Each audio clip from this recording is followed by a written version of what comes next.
नमस्कार, आपका स्वागत है। यह एनसीईआरटी सीरीज का चैप्टर नंबर 6 है जिसका शीर्षक है पृथ्वी के प्रमुख स्थल रूप major landform of the earth. इस चैप्टर को समझने के पहले हम यह समझते हैं कि पृथ्वी पर कौन-कौन से स्थल रूप पाए जाते हैं और यह स्थल रूप के निर्माण के पीछे कौन-कौन सी क्रियाएं जिम्मेदार हैं। तो हम जब अर्थ को देखते हैं तो अभी तक हम लोग को एक भ्रम होता है कि अर्थ अगर ये हमारी अर्थ है जिसकी आकृति भूआब है, तो इसका अगर हम एक केवल छोटा सा भाग देखें तो हमें लगता है कि हमारी पृथ्वी सपाट होगी, समतल होगी। या तो ऐसा लगता है कि अगर पृथ्वी इस तरह गोलाकार है, जिसे हम ज्योग्राफी में भूभाग कहते हैं, जियोइड कहते हैं, तो पृथ्वी थोड़ा सा स्लोप ली हुई है, बस उससे ज्यादा कुछ नहीं। लेकिन ऐसा नहीं है, यह एक भ्रम है। पृथ्वी पूर्णतः स्लोप नहीं है। पृथ्वी पर बहुत सारी स्थलाकृतियां पाई जाती हैं। इन स्थलाकृतियों के बनने के लिए पृथ्वी पर दो कारक जिम्मेदार होते हैं। वो दोनों कारक कौन हैं? इनको हम बड़े सिस्टमेटिक तरीके से समझते हैं और यह एनसीईआरटी जो कक्षा 6वीं की एनसीईआरटी की ज्योग्राफी है, जिसका चैप्टर नंबर 6 है, इस चैप्टर से थोड़ा सा ज़्यादा बताने का प्रयास किया जाएगा। हो सकता है कि वीडियो थोड़ा सा लंबा हो जाए, लेकिन आप ये प्रतियोगी परीक्षाओं के साथ-साथ स्कूली बच्चों के लिए, चाहे 11th हो, चाहे वो कक्षा 6 हो, दोनों के लिए इक्वली यह बराबर होगा, उपयोगी होगा। तो डियर समझते हैं कि स्थल अगर हमारे पृथ्वी का स्थल रूप है, तो वह स्थल रूप कैसा होगा? तो स्थल रूप कुछ इस तरह से है।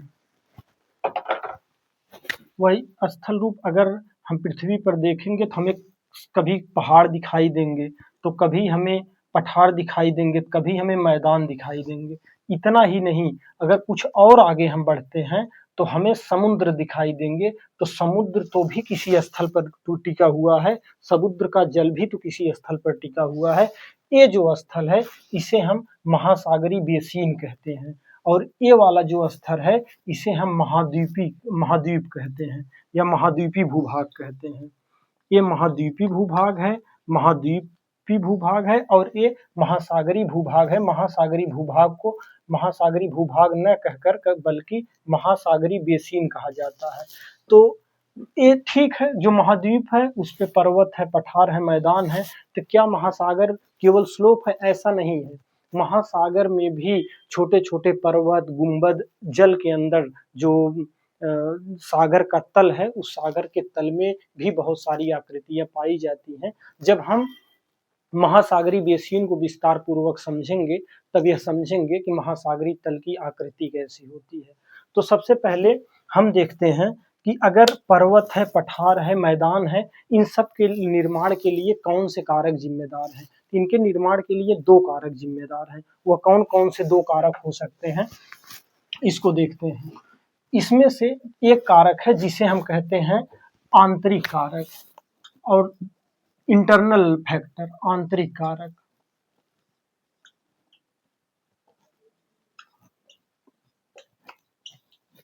और दूसरा है बाह्य कारक।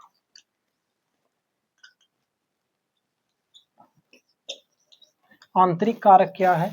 हमारी पृथ्वी के अंदर देखें तो उसके अंदर बहुत सारी ऐसी गतिविधियां होती हैं, बहुत सारी ऐसी क्रियाएं होती हैं, जो क्रियाएं क्रस्ट पर रहने वाला मानव या जीव उससे अनजान है। वो क्रियाएं क्या हैं कि पृथ्वी के अंदर बहुत ही गर्म तपता हुआ मैग्मा पाया जाता है। भरा तप्त मैग्मा हमेशा रोटेशन करता रहता। रोटेशन करने के साथ साथ ये प्लेटें भी रोटेट करती रहती हैं। तो इस रोटेशन के लिए कौन जिम्मेदार है? आंतरिक कारक, वही आंतरिक कारक है। अभी हम आंतरिक कारक को और थोड़े से विस्तार से समझेंगे। लेकिन इसी आंतरिक कारक के फलस्वरूप ज्वालामुखी भी, भूकंप और भूस्खलन तथा दो प्लेटों के घर्षण से पर्वतों का निर्माण जैसी विभिन्न गतिविधियां होती हैं। विभिन्न प्रकार के निर्माणकारी कार्य होते हैं। इन निर्माणकारी कार्य के साथ साथ पृथ्वी पर कुछ विध्वंसकारी कारक भी होते हैं। जब कोई स्थल रूप आंतरिक क्रिया के फलस्वरूप जब कोई स्थल रूप का निर्माण होता है तो वाह क्रिया के फलस्वरूप उस स्थल का नष्ट भी होता है, वो स्थल अपने पहले के पूर्व रूप में आने का भी प्रयास करती है।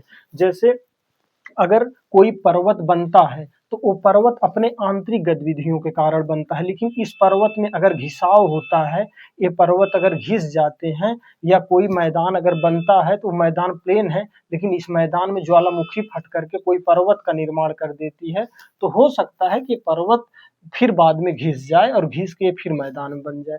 तो ये घिसाव की जो क्रियाएं होती हैं वाह क्रियाएं होती हैं। वाह क्रियाओं को हमेशा विध्वंसकारी क्रिया कहा जाता है और जो आंतरिक क्रियाएं होती हैं उसे निर्माणकारी क्रिया कहा जाता है। थोड़ा हम फास्ट चल रहे हैं क्योंकि आज के वीडियो देखने की जो टेंडेंसी है वो टेंडेंसी हमेशा स्पीड होती है, और इसलिए आप लोग इस वीडियो को देखने के बाद जब किताबें पढ़ेंगे तो किताबें पढ़ आपको किताबों को केवल पढ़ने में मजा नहीं आएगा बल्कि किताबों को पढ़ने का एक शौक आ जाएगा। तो अब हम समझते हैं कि अब आंतरिक कारक तो हम जान लिए, अब आंतरिक कारक को जानने के बाद अब हम पृथ्वी के आंतरिक संरचना को देखते हैं। पृथ्वी के आंतरिक संरचना को देखेंगे, बस सीमाएं यही है, लिमिटेशन यही है कि हम कक्षा 6वीं की एनसीईआरटी को ही लेकर चलते हैं। हम 11th की एनसीईआरटी को कवर करेंगे तो ये सीरीज काफी लंबा हो जाएगा, मुझे फिर तो रिपीट करने ही है। जब 11th की एनसीईआरटी ज्योग्राफी की कवर करेंगे तो हम केवल पृथ्वी के आंतरिक संरचना का एक छोटा सा ही केवल संक्षिप्त रूप देखते हैं। देखिए, जब हम ये अपना अर्थ देखते हैं तो अर्थ का जो ऊपरी हिस्सा है, अर्थ का जो ऊपरी हिस्सा है, इस हिस्से को अर्थ क्रस्ट कहा जाता है, भूपर्पटी कहा जाता है। तो कहेंगे कि ये ऊपरी हिस्सा की मोटाई कितनी है?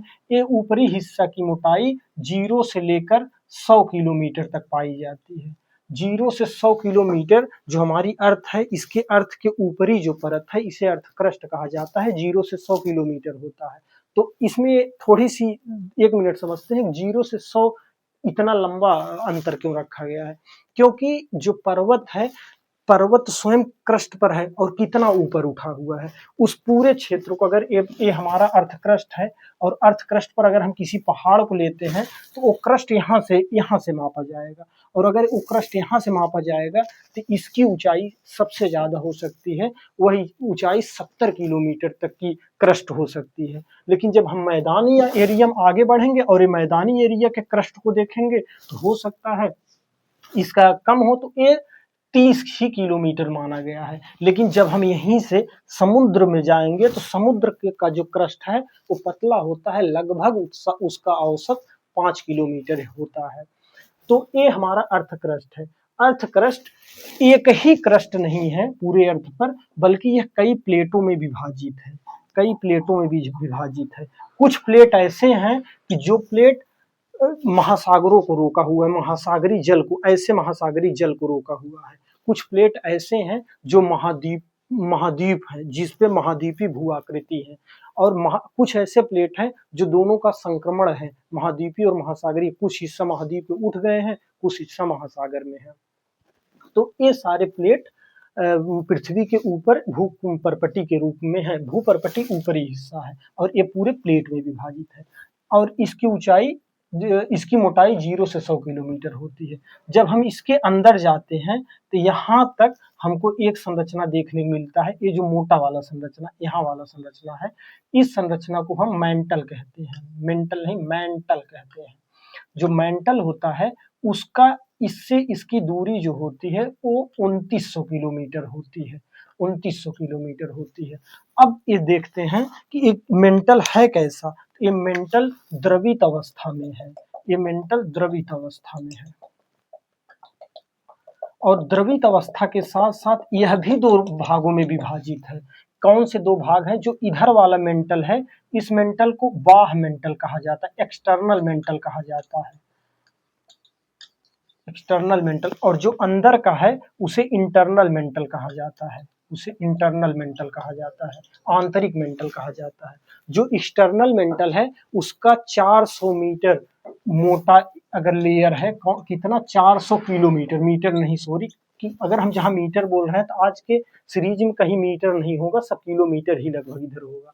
तो 400 किलोमीटर मोटा जो है मेंटल का भाग, ऊपरी मेंटल का भाग है, इसे एस्थेनोस्फीयर कहा जाता है। एस्थेनोस्फीयर कहा जाता है, दुर्बलता मंडल कहा जाता है। इस एस्थेनोस्फीयर पर सारे प्लेट तैरते रहते हैं, बहुत मंद गति से ये प्लेट संचरण करते रहते हैं। किस पे करते रहते हैं? एस्थेनोस्फीयर पे। एस्थेनोस्फीयर किसका पार्ट है? वाह मेंटल का पार्ट है। और एस्थेनोस्फीयर वाह मेंटल के अंदर जब आएंगे, ये वाला पूरा भाग कोर कहलाता है। ये पूरा का पूरा लिक्विड है, मेंटल पूरा का पूरा मेंटल लिक्विड है, लेकिन जो एक कोर है, इस पूरे भाग को कोर कहा जाता है। और कोर के भी दो भाग हैं। ऊपर वाला जो भाग है इसे एक्सटर्नल कोर कहा जाता है, ऊपर वाले भाग को डियर एक्सटर्नल कोर कहा जाता है, और अंदर वाले भाग को इंटरनल कोर कहा जाता है। एक्सटर्नल कोर द्रवित अवस्था में है, तरल अवस्था में है, लेकिन इंटरनल कोर ठोस अवस्था में है। और कोर से लेकर अगर हम क्रस्ट तक की दूरी को देखें तो यह 6300 किलोमीटर आएगा, 6300 किलोमीटर आएगा। अब आता है कि पहले तो द्रव ठीक है, जो हमारा क्रस्ट है, क्रस्ट तो ठोस है, क्रस्ट के बाद जब मेंटल आता है, मेंटल द्रव है, द्रव के बाद जब हम कोर में आते हैं, आंतरिक कोर में आते हैं, तो आंतरिक कोर ठोस क्यों है? लेकिन जितनी गहराई में हम जाएंगे तापमान बढ़ता जाएगा। जब अंदर तापमान ज्यादा है तो ये ठोस क्यों है? तो इसका उत्तर एकदम सटीक है कि पृथ्वी का प्रेशर इतना है, परपटी का, मेंटल का इतना ज्यादा दाब है, इस दाब से ज्यादा अधिकतर तापमान होते हुए भी इंटरनल कोर का जो मटेरियल है, द्रवित मैग्मा है, यह मैग्मा ठोस रहता है। ये पृथ्वी की आंतरिक संरचना है। अब ये हमारा प्लेट है, ये प्लेटें हमेशा संचरण करती रहती हैं। अगर ये प्लेटें संचरण करेंगी तो बहुत सारी भू आकृतियों का निर्माण करने में कैसे योगदान देंगी, इसको हम समझते हैं। अब हम देखते हैं कि कभी ऐसा होगा कि एक प्लेट और दो प्लेट दोनों एक दूसरे से दूर खसक जाएंगी। जब एक प्लेटें और दो प्लेटें एक दूसरे से दूर खसक जाएंगी तो हो सकता है कि यहाँ जो एस्थेनोस्फीयर दुर्बलता मंडल में जो तरल मैग्मा है, वह मैग्मा बाहर फूट के आने लगे, और जब बाहर फूट के आने लगे तो हो सकता है कि यहाँ ज्वालामुखी फटे, और इस ज्वालामुखी इरप्शन से बहुत सारी भू आकृतियां बनती हैं। उन भू आकृतियों में पर्वत है, पर्वत भी हैं, कई ज्वालामुखी पर्वत भी भारत में पाए जाते हैं। अगर आप ये वीडियो देख रहे हैं तो आज आपके लिए कंपलसरी है कि आज आप एटलस लेके बैठेंगे, क्योंकि यहाँ बताते समय हम एटलस पे बहुत सारी चीजें हैं जिसको डिकोड करेंगे और आप उसको देखिएगा।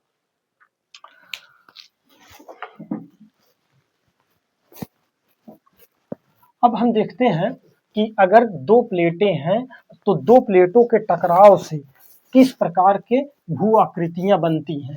तो दो प्लेटें जब टकराती हैं तो मान लीजिए कि एक प्लेट ए है और एक प्लेट ए है, और ये दोनों प्लेट टकराएंगी तो इसके बीच में जो भी स्थल रूप है, वह स्थल रूप चाहे वो समुद्री स्थल रूप हो या महाद्वीपीय स्थल रूप हो, वो महाद्वीपीय स्थल रूप ऊपर की तरफ बढ़ेंगी। तो ऐसी ही एक घटना होती है। उस घटना को हम देखते हैं कि ये जो प्लेट है, इस प्लेट को अगर हम यूरेशियन प्लेट नाम दें, कौन सा प्लेट नाम दें? यूरेशियन प्लेट नाम दें। और इस प्लेट को अगर हम इंडियन प्लेट नाम दें, इंडियन प्लेट नाम दें, और इंडियन प्लेट और यूरोशियन प्लेट अगर दोनों आपस में टकराती हैं तो यहाँ एक स्थल रूप बनता है। इस स्थल रूप को हम हिमालय पर्वत कहेंगे, यही स्थल रूप हिमालय पर्वत है। अब हम देखेंगे कि ये यूरेशियन प्लेट क्या है, एशियन प्लेट क्या है। ये देखिए, अगर आपको ये देख रहे होंगे पेपर, अगर मान लीजिए यह पेपर कोई स्थल रूप है और ये स्थल रूप किसके नीचे है? एक समुद्र के नीचे है। उस समुद्र का नाम है टेथिस भूसन्नति, टेथिस समुद्र है, और उस समुद्र के दोनों तरफ से एक यूरेशियन प्लेट है और एक इंडियन प्लेट है, और दोनों प्लेटें अगर इस स्थल रूप को दोनों ओर से प्रेस करती हैं तो इसका जो भूमि का तल है यह कहीं न कहीं ऊपर उठेगा, और जो ऊपर उठेगा तो यही जो भाग है यही पर्वत का निर्माण करता है। तो एक पर्वत तो हुआ, एक पर्वत तो निर्माण जो है वोल्केनो से हुआ, और दूसरा पर्वत तो फोल्ड से हुआ, दोनों प्लेटों के टकराव से हुआ। तो क्या पर्वत और पहाड़ी दोनों चीजें अलग अलग हैं? एनसीईआरटी में शायद न दिया हो, लेकिन यहाँ हम आपकी क्लियर कर देते हैं, पर्वत और पहाड़ियाँ दोनों अलग अलग होती हैं। क्या है दोनों की परिभाषाएं, उसके बाद फिर हम देखते हैं कि हिमालय पर्वत क्या है और ये सारे पर्वत क्या है और कितने प्रकार के होते हैं। अगर हम पहाड़ की बात करें, माउंटेन की बात करें, और अगर हम पहाड़ी की बात करें, दोनों अलग अलग चीजें हैं। पहाड़ी को हिल कहते हैं और पर्वत को माउंटेन कहते हैं, माउंटेन कहते हैं। अब हम देखते हैं क्या है, अगर अगर हम जा रहे हैं और हमको कोई ऐसा स्थल रूप मिला कि अगर हम देखें इस तरह का कोई स्थल रूप है, इसका आधार तो चौड़ा है, आधार पहाड़ी की भी चौड़ी ही होती है, आधार चौड़ा है, ऊपर वाला भाग शंकुआकार है, यहाँ तक भी ठीक है।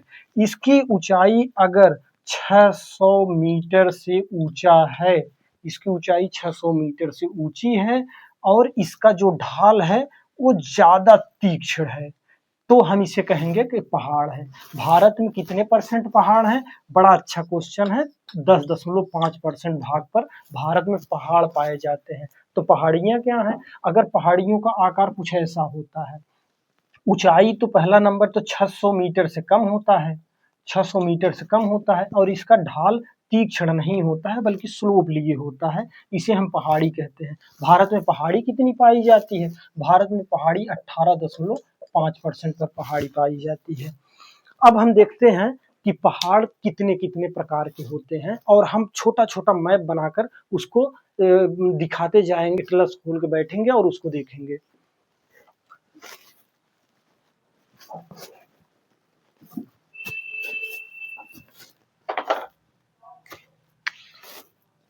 पहाड़ के प्रकार, पहाड़ी नहीं, हम पहाड़ पढ़ते हैं। पहाड़ के प्रकार, टाइप ऑफ माउंटेन कितने प्रकार के होते हैं? नंबर 1 आता है बलैत पर्वत, बलित पर्वत। दूसरा आता है भ्रंतोस पर्वत, इंग्लिश में कहते हैं ब्लॉक माउंटेन। बलित पर्वत कहते हैं fold mountain, fold mountain, fold mountain. और भ्रंतोस पर्वत है जिसे कहते हैं ब्लॉक माउंटेन, ब्लॉक माउंटेन। और तीसरा हमारा आता है ज्वालामुखी पर्वत जिसे कहते हैं वॉल्केनिक माउंटेन, वॉल्केनिक माउंटेन। अब हम एक एक करके समझते हैं फोल्ड माउंटेन के। जब हमने दिया शुरू में एग्जांपल दिया कि जो दो प्लेटें जब आपस में टकराती हैं तो वह बीच का जो उनमें बीच का जो अपर्दित गाद होता है उसके सहित वह ऊपर की तरफ ऐसे फोल्ड करती हैं, उठती हैं, तो उसे फोल्ड माउंटेन कहते हैं। एक है नया fold mountain, new fold mountain, नया फोल्ड माउंटेन। एक है old fold mountain, old fold mountain. अच्छा, नया क्या है? नया क्या अभी जल्दी बना है? नहीं, नया तो कई करोड़ों साल हो सकता है और पुराना कई अरबों साल हो सकता है। ज्योग्राफी में नए और पुराने का कई हजार 10,000 साल से नहीं, लाखों लाखों करोड़ों साल पीछे के अंतर से लिया जाता है, कितना नया है कितना पुराना है। तो नया फोल्ड माउंटेन हमारा हिमालय है, हिमालय है। और क्या है? एंडीज है, इंडीज है। कुछ एग्जाम्पल और देख लेते हैं। इंडीज के बाद कौन सा है? एक और है आल्पस पर्वत है, आल्पस पर्वत है। और इन नए में याद रखिए और भी चीजें आप देख सकते हैं, किताबों को पढ़ेंगे तो अभी एनसीईआरटी की भी अपनी सीमाएं होती हैं, लेकिन कुछ चीज आप हिमालय है, एंडीज है और आल्पस है। ओल्ड में क्या है? ओल्ड में है अपलेशियन पर्वत है, अपलेशियन पर्वत है। और कौन है? यूराल पर्वत है, यूराल पर्वत है। और क्या है? सबसे बढ़िया अपना है अरावली, ये तो बहुत इंपॉर्टेंट अरावली है। इनको एक एक करके देखते हैं क्या है। हिमालय कहाँ है? अब हिमालय पर्वत यहाँ पर देखते हैं। अगर ये हमारा भारत है, अगर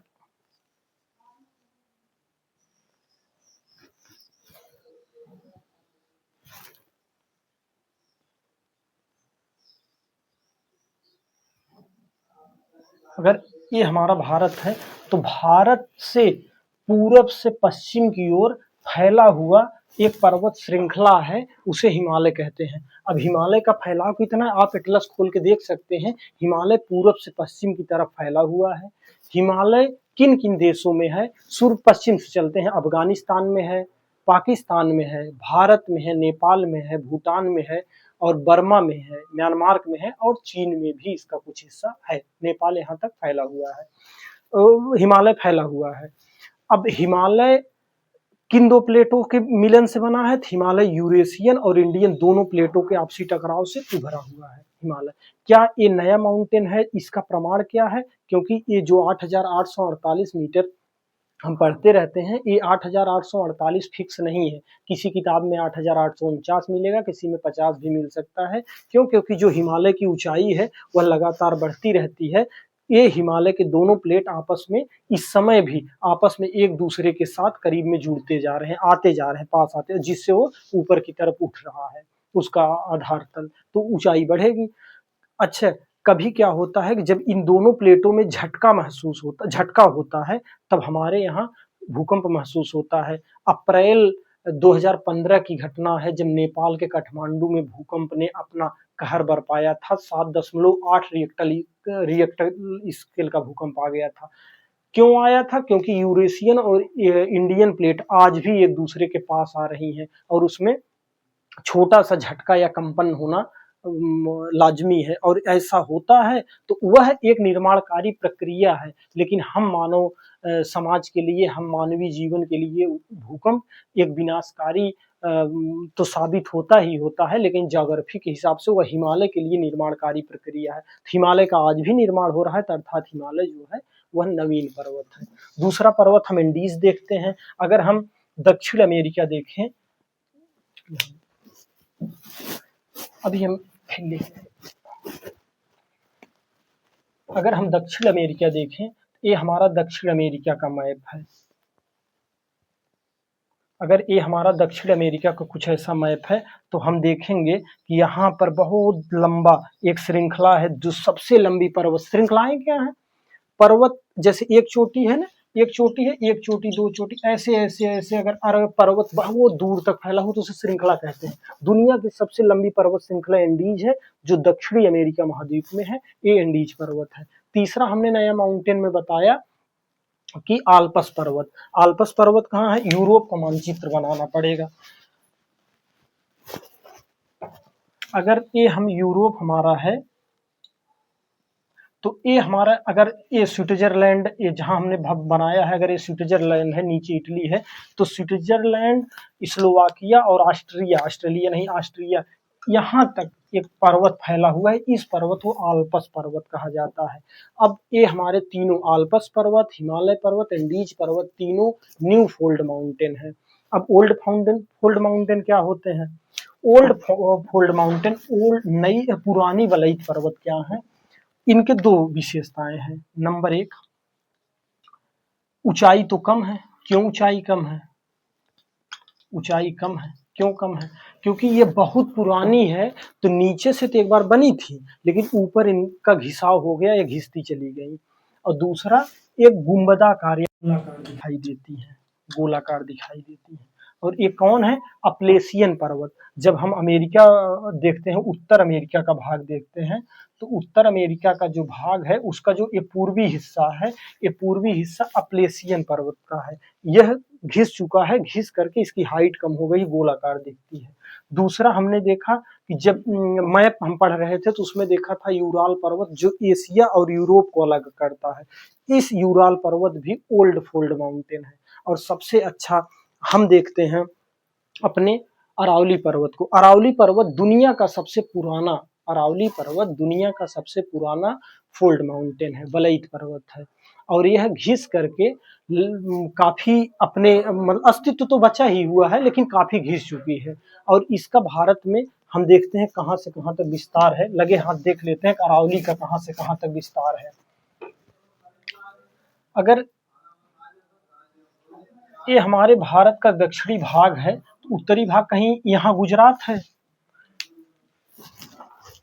यहाँ गुजरात है। ये गुजरात से शुरू होती है अरावली, राजस्थान होते हुए ये दिल्ली तक आती है। अरावली गुजरात से लेकर दिल्ली तक फैली हुई है और यह दुनिया का सबसे पुराना वलयित पर्वत है। और इसका जो पीक पॉइंट है वह राजस्थान में एक पर्वत है, उस पर्वत का नाम है, अरावली का भाग है माउंट आबू पर्वत। माउंट आबू पर्वत पर एक शिखर है जिसका नाम है गुरु शिखर, वह अरावली के सबसे ऊंचा पॉइंट है। माउंट आबू में ही प्रसिद्ध दिलवाड़ा जैन मंदिर है। और ज्यादा इंफॉर्मेशन देने से क्या है भाई, एनसीईआरटी की भी अपनी सीमाएं हैं, छोटे छोटे बच्चे देख रहे होंगे। तो यही कहने का मतलब है, अरावली गुजरात से लेकर के दिल्ली तक फैली हुई है, राजस्थान में भी कवर करती है और राजस्थान में इसका एक माउंट आबू पर्वत श्रेणी है और इस पर्वत श्रेणी का जो शिखर बिंदु है इसे कहते हैं गुरु शिखर। तो ये हमारा हो गया फोल्ड माउंटेन। अब हम देखते हैं दूसरा ब्लॉक माउंटेन क्या है, भंतोस्य पर्वत क्या है, ब्लॉक माउंटेन क्या है।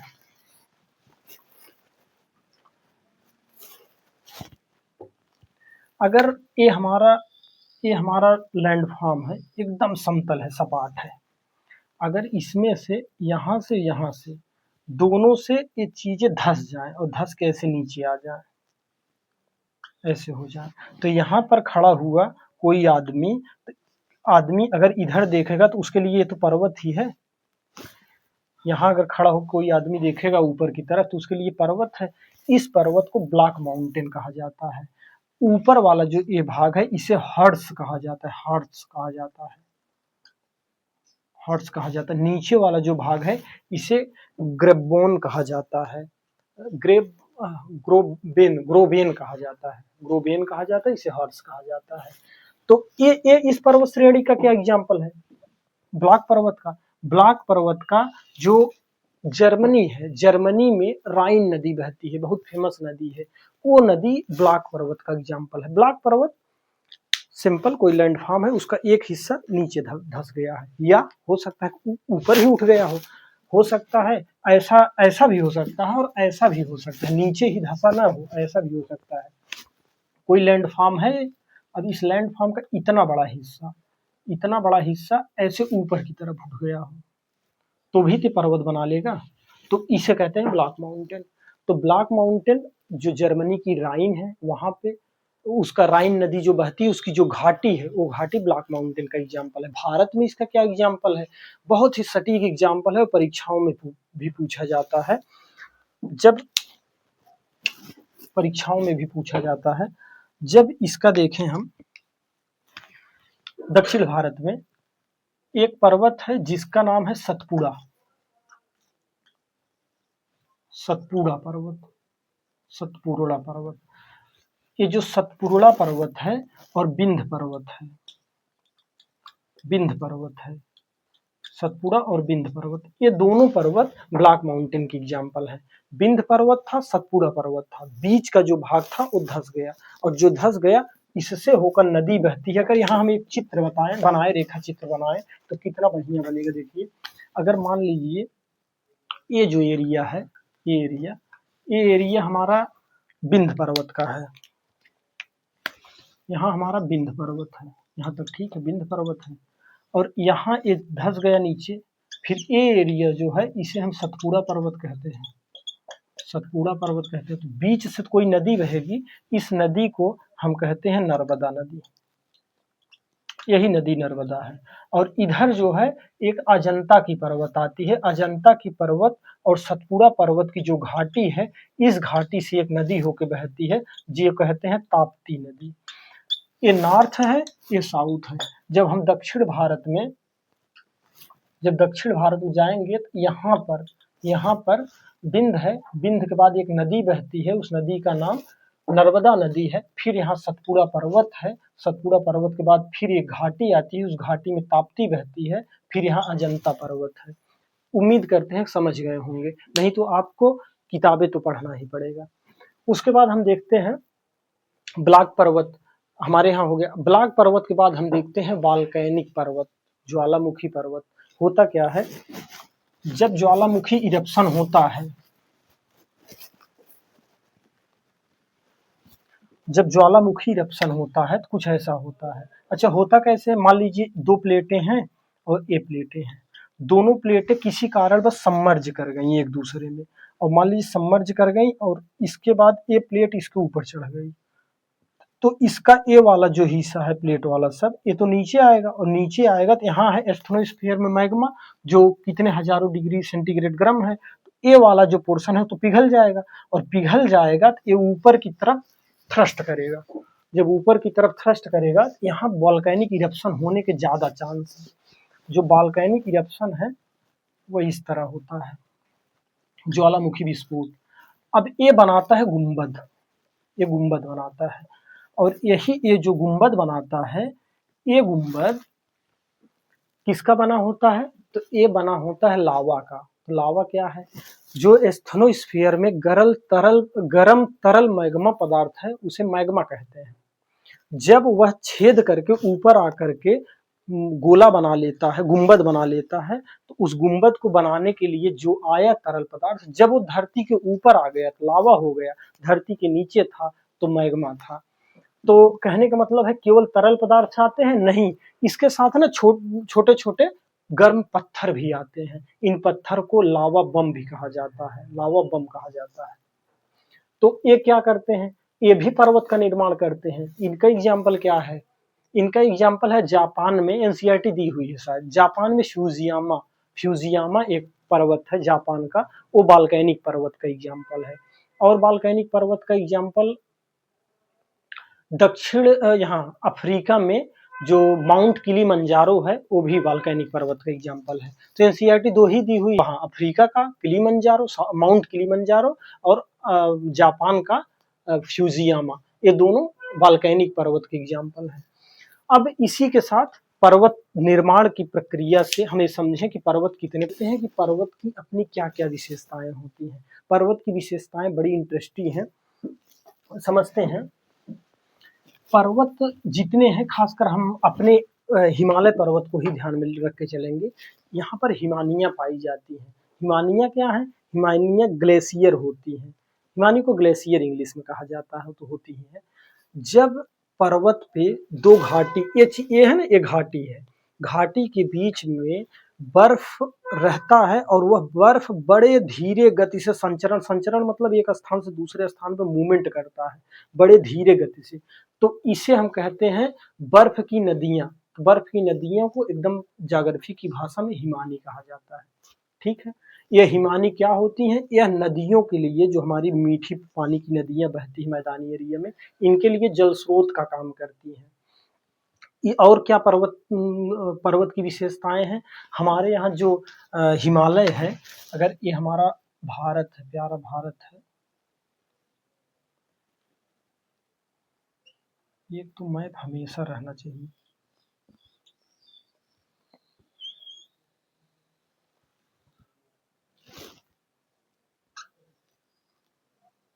मैप बन गया।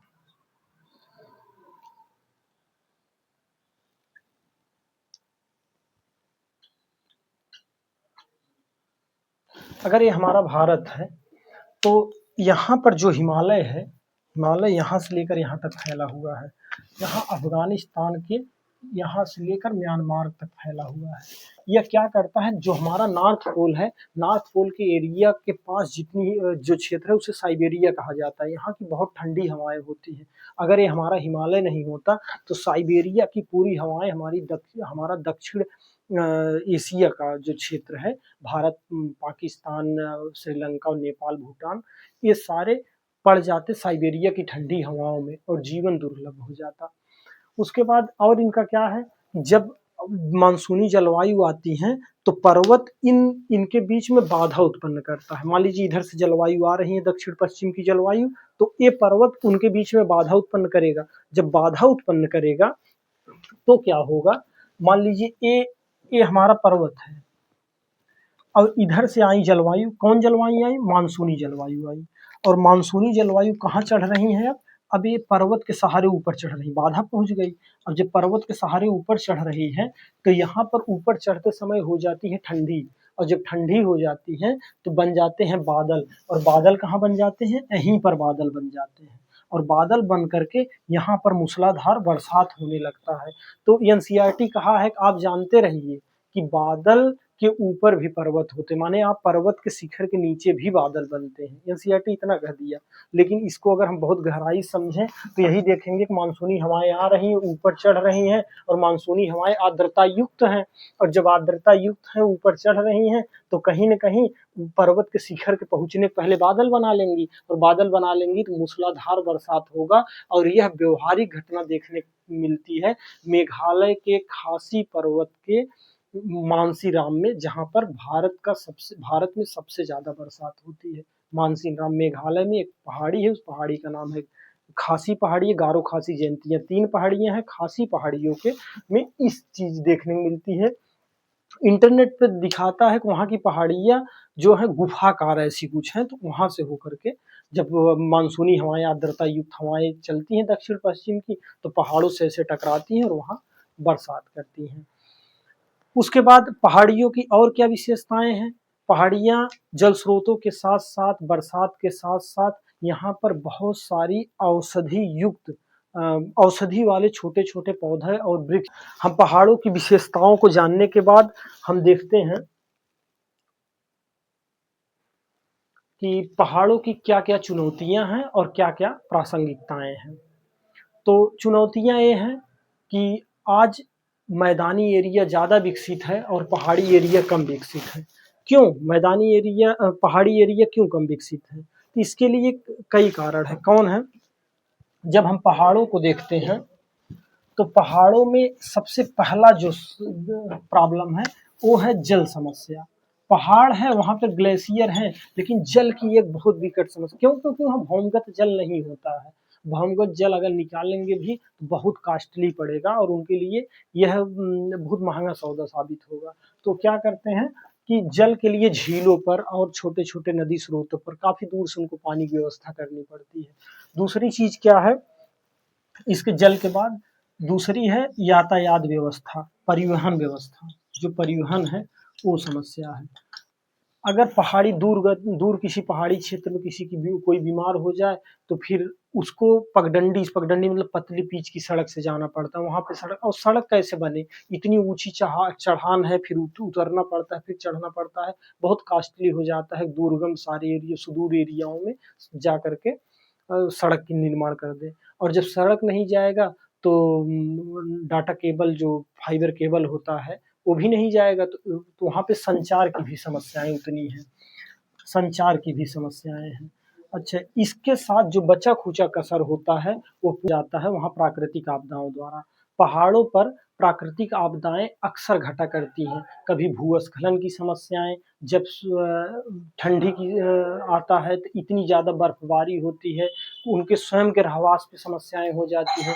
कभी कभी पहाड़ों के ऊपर से ग्लेशियर ऐसा पिघलता है, जैसे हमारे उत्तराखंड में देखने को मिला, इतनी भयंकर तबाही, पूरा पूरा गांव बकोट के लेके चला जाता है। कभी कभी वहाँ पर भूस्खलन के साथ, हिमस्खलन के साथ वहाँ पर अधिकतर भूकंप जैसी समस्याओं को देखना पड़ता है, जो 2015 में नेपाल देखा था। कृषि योग्य भूमि नहीं है। पशु पालन और भेड़ पालन, बकरी पालन, और यही इनका प्रमुख जो है व्यवसाय होता है। और इनका प्रमुख जीवन जो है वो पर्यटक पर निर्भर करता है। हमारे देश के जो रईस लोग हैं वो अक्सर जाते हैं जम्मू कश्मीर, उत्तराखंड, हिमाचल प्रदेश जैसे राज्यों में, और वहाँ जाते हैं, होटल बुक करते हैं, वहाँ के लोगों की मदद से वहाँ पे घूमते हैं, टहलते हैं, तो उससे उनको रोजगार मिलता है। तो ये पहाड़ की हमारी चुनौतियाँ हैं। अब पहाड़ के बाद हम दूसरा भूस्थलकृति की बात करते हैं, पठार की। और पठार थोड़ा सा लंबा टॉपिक है, इसलिए थोड़ा सा जल्दी देखेंगे पठार को, ताकि वीडियो बहुत लंबी ना हो पाए।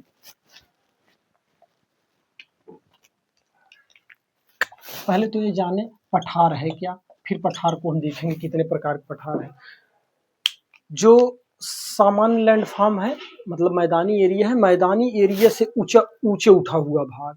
कोई एरिया है जो मैदानी एरिया से ऊंचा है, लेकिन उसका जो शिखर है वो कोई शंक्वाकार नहीं है, उसका शिखर एकदम समतल है। समतल मतलब एनसीईआरटी में कहा गया कि मेज की आकृति की तरह है। सामान्य भूभाग से उठा हुआ भूभाग, लेकिन आकार एकदम, इसका जो शीर्षक भाग है मेज की तरह सपाट है। इसे हम पहाड़ कहते हैं, इसे हम पठार कहते हैं, प्लेट्यू कहते हैं। तो वो कहेंगे कि प्लेट्यू है क्या? कि प्लेट्यू भारत में कहाँ है, कितने प्रकार के हैं प्लेट्यू। तो हम भारत में देखते हैं कि भारत में प्लेट्यू कितने प्रकार के हैं और इनकी क्या उपयोगिता है। पहले यहीं से हम क्लासिफिकेशन देख लेते हैं। भारत में जो प्लेट्यू हैं ये मुख्यतः तीन प्रकार के प्लेट्यू हैं और इनका क्लासिफिकेशन लंबा है, लेकिन एनसीईआरटी के ही हिसाब से चलेंगे और बहुत संक्षिप्त रूप में चलेंगे। नंबर 1 है मध्य उच्च भूमि पठार, मध्य उच्च भूमि है। अगर हम भारत के पठारी क्षेत्र का विभाजन करें, मध्य उच्च भूमि है। दूसरा हमारा आता है दक्कन का पठार, दक्कन का पठार। और तीसरा आता है हमारा उत्तर पूर्व का पठार, उत्तर पूर्व का पठार। अब मध्य उच्च भूमि के कितने हैं? मध्य उच्च भूमि के 2 हैं। एक है मालवा का पठार, अगर इसको हम बांटे तो मालवा का पठार बहुत बड़ा भाग है। दूसरा है छोटा नागपुर का पठार, छोटा नागपुर का पठार। दक्कन के पठार के भी 2 भाग हैं। एक जो महाराष्ट्र फैला है उसे महाराष्ट्र का पठार कहते हैं, महाराष्ट्र का पठार कहते हैं। और जो कर्नाटक में फैला है उसे कर्नाटक का पठार कहते हैं, कर्नाटक का पठार कहते हैं। उत्तर पूर्व के पठार का विस्तार वहाँ पे है, मेघालय में है, तो इसे हम शिलांग का पठार भी कह देंगे। तो इससे कहेंगे इसका विस्तार मेघालय में है, तो मेघालय का पठार, मेघालय का पठार, मेघालय का पठार। अब हम देखते हैं एनसीईआरटी जो कहती है वो है छोटा नागपुर का पठार। छोटा नागपुर का पठार का सबसे ज्यादा एरिया झारखंड में है। कोयला, लोहा के लिए, कोयला, लोहा और कुछ खनिज पदार्थों के लिए छोटा नागपुर पठार बहुत समृद्ध है। छोटा नागपुर पठार से एक नदी गुजरती है, उस नदी का नाम है स्वर्णरेखा नदी। यह हुंडरू जलप्रपात बनाती है। हुंडरू जलप्रपात, जब गांव में रहते हैं लोग और छप्पर से बरसात के समय धार बना के ओरिस पानी गिरता है, उसी तरह जलप्रपात से पानी गिरता है। मान लीजिए ये वाला पठार है और इस पठार से कोई नदी होकर बहती है और यहाँ पे एकदम नीचे गहरा है, क्योंकि ऐसा ही अगर पठारी भाग ऐसा ही होता है, ऊपर का भाग सपाट होता है और सपाट भाग से अगर कोई नदी जाएगी तो यहाँ से होकर यहाँ से ऐसे गिरेगी डायरेक्ट, और गिरेगी तो एक धार बना के पानी गिरती है। और यह जो है बहुत ही मार्मिक दृश्य होता है, देखने लायक बनता है। झरनों को और जलप्रपातों को देखने के लिए पर्यटक जाते हैं। तो हुंडरू जलप्रपात कहाँ पे है? छोटा नागपुर के पठार में है। छोटा नागपुर झारखंड में है और यह कोयला, लोहा, अन्य खनिज पदार्थों के लिए समृद्ध है। दूसरा हमारा आता है महाराष्ट्र का पठार। महाराष्ट्र का पठार जब हमारा इंडियन प्लेट और अरेबियन प्लेट दोनों आपस में टकराए थे, जैसे ये हमारा दक्षिण भारत का अगर मैप है और ये हमारा इंडियन प्लेट है, ये हमारा अरेबियन प्लेट है, और अरेबियन प्लेट और इंडियन प्लेट के टकराने से कभी यहाँ ज्वालामुखी इरप्शन हुआ रहा होगा और ज्वालामुखी इरप्शन से यहाँ पर मैग्मा, मैग्मा नहीं, मैग्मा तो पृथ्वी के अंदर होता है, लावा यहाँ पर फैला होगा। और जब लावा यहाँ पर फैला होगा तो यहाँ की आज भी सारी मिट्टियाँ काली होती हैं, पोषक तत्वों से भरपूर होती हैं, काफी उपजाऊ होती हैं। और इसके साथ ही साथ इसी जो महाराष्ट्र का पठार है इसे हम लावा का पठार कहते हैं। क्यों? अब आपको कंफर्म हो गया होगा लावा पठार किसे कहा जाता है, एग्जाम में पूछे तो महाराष्ट्र का पठार। महाराष्ट्र पठार दक्कन का पठार का हिस्सा है और दक्कन के पठार या महाराष्ट्र के पठार ज्वालामुखी के उद्गार से बने हुए पठार हैं। अब आता है कर्नाटक का पठार। कर्नाटक का पठार कर्नाटक में फैला हुआ है। ये भी कोई भी पठार हो वो खनिज, लोहा, इन सब के लिए समृद्ध होता ही है। एक एनसीईआरटी में शायद दिया है शरावती नदी है, शरावती नदी पर जोग एवं गलसोप्पा जलप्रपात पाए जाते हैं, वह कर्नाटक के पठार पर है। इसे आज महात्मा गांधी जलप्रपात भी कहते हैं, शायद महात्मा गांधी जलप्रपात भी कहते हैं। और ये तो हो ही गया, एक मेघालय में फैला है। अब इसको हम एक बार मैप में देख लेते हैं, और आपके पास अगर एटलस हो तो आप इसको मैप में देख सकते हैं, बखूबी सारे पठार आपको मिल जाएंगे। चूंकि दक्षिण भारत का ही मैप बनाएंगे और इसमें हमें सारा चीज क्लियर हो जाएगा पठारों को लेकर। ये हमारा है दक्कन का पठार, बिल्कुल त्रिभुजाकार है दक्कन का पठार। और ये पठार का नीचे वाला भाग कर्नाटक का पठार है, ऊपर वाला महाराष्ट्र का पठार है। यहाँ हमारा मालवा का पठार है, यहाँ छोटा नागपुर का पठार है, और यहाँ पर जो एरिया है वो है मेघालय का पठार। छोटा नागपुर और मेघालय के पठार की ये जो बीच की खाई है, इस खाई को मालदा का पठार कहते हैं। अभी मैदान पढ़ेंगे तो स्पष्ट क्लियर हो जाएगा खाइयों को और वैलियों को पाटने का काम कैसे होता है, लास्ट में वही मैदान बनता है। इसे मालवा गर्त कहा जाता है। मालवा गर्त किस दो पठार, छोटा नागपुर और मेघालय के पठार के बीच में है। ये एनसीईआरटी में कम दी हुई है, इस वीडियो सीरीज में कुछ ज्यादा ही कवर कर दिया जा रहा है। कई बार अगर आपको दिक्कत हो तो इस वीडियो को आप 2 बार 3 बार देख लेंगे तो एकदम बिल्कुल क्लियर हो जाएगा। अब हम बात करते हैं, पठार तो हो ही गए, अब पठार के साथ हम लगे हाथ देख लेते हैं मैदान। मैदानों का निर्माण कैसे हुआ। हमने शुरू में जब पढ़ा कि कैसे ये बना है हमारा हिमालय। अब हिमालय बनने के बाद हम देखते हैं कि जब अगर ये हिमालय का निर्माण हुआ तो ये जहाँ आज हिमालय है, इस हिमालय के एरिया में कभी भूसन्नति हुआ करती थी, तेथिस भूसन्नति। जो तेथिस भूसन्नति हुआ करती थी वो तो ऊपर उठ गई, और ये इधर है दक्कन का पठार, इधर है अगर दक्कन का पठार, तो ये बीच का तो गड्ढा बन गया, गर्त बन गया। अभी इस गर्त को कैसे भरा जाएगा। इस गर्त को भरने के लिए 3 प्रकार के भौतिक कारक महत्वपूर्ण जिम्मेदार है, अपक्षय, अपरदन और अपरदन और निक्षेपण। अपक्षय, अपरदन और निक्षेपण को कहते हैं वेदरिंग, इरोजन और डिपोजिशन इंग्लिश में। जैसे होता क्या है, गांव एकदम सीधी भाषा में कि काट छांट के ले जाके इसको भर देना। क्या काट छांट के, इधर से पहाड़ को काट करके और इधर से पठार को काट करके ला के इसमें भर देना। ये सपाट हो जाए तो मैदान का निर्माण होगा। अब इसको भूगोल में कहते हैं अपक्षय और अपरदन और निक्षेपण। इसे कहते हैं वेदरिंग, इरोजन और डिपोजिशन।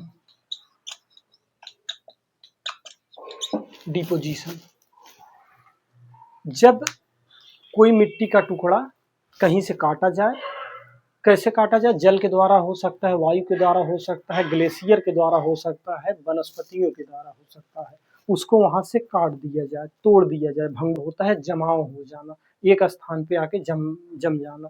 जब सिंचाई करते हैं गांव में किसान, तो खेतों से हो करके अगर उनकी नाली जाती है और कच्ची नाली है तो आसपास के मिट्टी को काट देती है और काट करके ले जाके खेतों में उस मिट्टी को जमा कर देती है। उसका काटना अपक्षय है, ले जाना इरोजन है, काटना वेदरिंग है, ले जाना इरोजन है, और एक जगह जमा कर देना डिपोजिशन है। उसी तरह जो हमारी नदियां हैं, क्या नदियां, रिवर, हमारी नदियां हैं, ये नदियां पहाड़ी एरिया के गाद में सैंड है, सिल्ट है और कंकड़ है, बालू है, इन सबको काट के जब एक गैप को लाके भरती है, एक खाई को लाके भरती है, तो यहाँ पर मैदान का निर्माण होता है। कौन भरता है, नदियां भरती हैं। कौन नदियां भरती है, प्रमुख नदियां भरती हैं, और उसकी सहायक नदियां भी भरती हैं। प्रमुख नदियां और उसकी सहायक नदियां भरती हैं। क्या भारत की कौन कौन सी है, तो हिमालय से निकलने वाली गंगा है, तो गंगा जो जितना क्षेत्र को कवर की होगी, ये सारा करोड़ों साल पहले, अरबों साल पहले हुआ है, आज की घटनाएं नहीं है। तो गंगा जिन क्षेत्रों को भरी है वो गंगा का मैदान हुआ।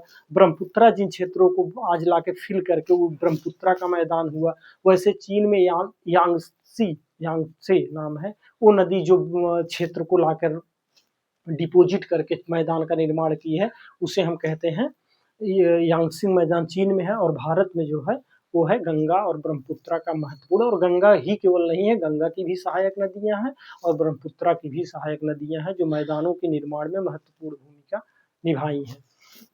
अब डियर, इसके साथ हमें समझते हैं कि जो मैदान है, उस मैदान का तो निर्माण हो गया, वो मैदान की क्या विशेषताएं हैं। मैदान की विशेषताओं में मैदान सबसे महत्वपूर्ण है उपजाऊ भूमि।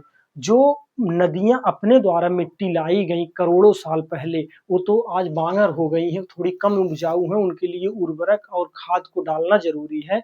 लेकिन जो मिट्टियाँ अभी हाल ही में मतलब लाखों साल पहले या अभी प्रत्येक वर्ष आती हैं, वो लाखों साल पहले आती हैं तो दूसरी हैं, जो प्रत्येक वर्ष आती हैं और कुछ मैदानी एरिया में फैल जाती हैं, और जब बाढ़ आता है नदियों में तो वो मिट्टी आती है मैदानी एरिया में फैल जाती है, और जब बाढ़ खत्म हो जाता है पानी तो चली जाती है, मिट्टियाँ वहीं छोड़ देती हैं, उसे हम कहते हैं खादर मिट्टियाँ। जो पुरानी मिट्टियाँ हैं उनको नदियों द्वारा लाई गई हैं उन्हें बांगर मिट्टियाँ, और नई मिट्टियाँ जो नदियों द्वारा लाई गई हैं उन्हें हम कहते हैं खादर मिट्टियाँ। ये मिट्टियाँ इतनी उपजाऊ होती हैं खादर कि इनको किसी प्रकार की उर्वरक की और किसी प्रकार के खाद की ज़रूरत नहीं होती है, इसमें खूब बढ़िया से फसल होते हैं। तो अब इन क्षेत्र में अगर उपजाऊ मिट्टी है, पर्याप्त जल संसाधन है, इन क्षेत्रों में जनसंख्या ज़्यादा निवास करेगी। एक फ्लो चार्ट बनाते हैं।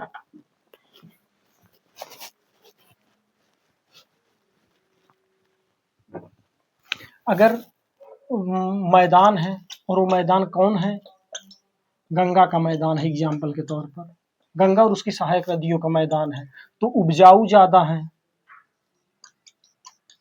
उपजाऊ ज़्यादा है।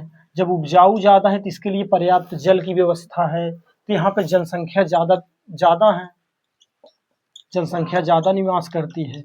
जब जनसंख्या ज़्यादा निवास करती है, और क्यों निवास करती है, क्योंकि इनको जो यातायात की सुविधाएं हैं इसको बनाने में, सड़क बनाने में आसान होता है, रेलवे बिछाने में आसान होता है, रेलवे की जो ट्रैक होती है, एयरपोर्ट बनाने में आसान होता है, और इनके लिए सुलभ जल उपलब्ध हो जाता है, उपजाऊ भूमि उपलब्ध हो जाती है, तो यहाँ की जनसंख्या ज़्यादा होती है।